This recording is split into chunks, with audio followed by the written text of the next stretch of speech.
Shalom Ubracha, nous poursuivons avec la 14e Mishnah, Mishnah Yud Dalet. Cette Mishnah nous enseigne Rabbi Yossé Omer.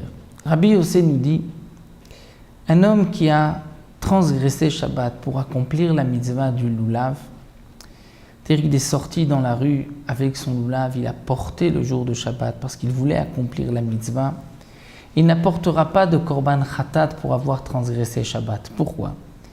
Parce que lorsqu'il a sorti le lulav, il était préoccupé par la mitzvah. Et donc pour cela, Rabbi Yossé pense que lorsqu'un homme est préoccupé par une mitzvah, même s'il transgresse Shabbat pour accomplir cette mitzvah, bien sûr il n'avait pas le droit, il a transgressé Shabbat, mais il n'apportera pas de korban khatat. Le Tana nous enseigne ici, Rabbi Yossé Omer, Yom Tov Arishon Shel Chag, le premier jour de la fête de Sukkot, Shechal Yod Shabbat, qui tombe un jour de Shabbat. Veshachar, il a oublié. Veotzi et alulav l'irshut harabim, il a sorti le lulav dans le domaine public, patour. Il est dispensé du korban khatat, bien qu'il a transgressé Shabbat. Pourquoi ?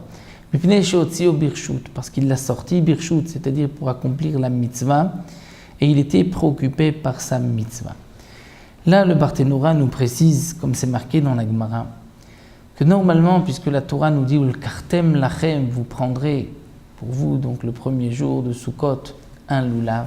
Dès qu'on a saisi le lulav dans les mains, les arba minim, on a accompli la mitzvah. Donc si quelqu'un prend le lulav et il sort, il a déjà accompli la mitzvah. Avant de sortir, on ne peut pas dire qu'il est préoccupé par la mitzvah, il l'a déjà accompli. Donc on devra dire qu'il s'agit du cas où il ne s'est pas acquitté de la mitzvah avant de le prendre. Comment est-ce possible ? Dans le cas où il a renversé le hétrog. Puisqu'il l'a renversé, on ne peut pas accomplir la mitzvah si le hétrog est renversé, ou bien si le hétrog était posé dans une boîte, dans un keli, et qu'il prend le hétrog, ou le lulav aussi de cette manière, il n'a pas accompli la mitzvah. Et donc, c'est dans ce cas-là où on va dire que puisqu'il est préoccupé pour accomplir la mitzvah, bien qu'il a transgressé Shabbat, il est dispensé du korban khatat qui normalement doit être apporté par tout celui qui transgresse Shabbat.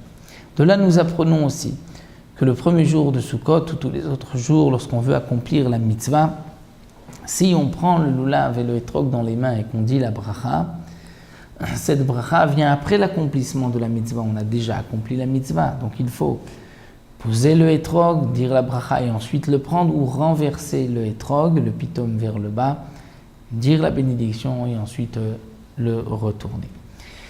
C'est donc pour cette 14e Mishnah. Il nous restera donc une Mishnah pour terminer le 3e Perek des halachot du lulav.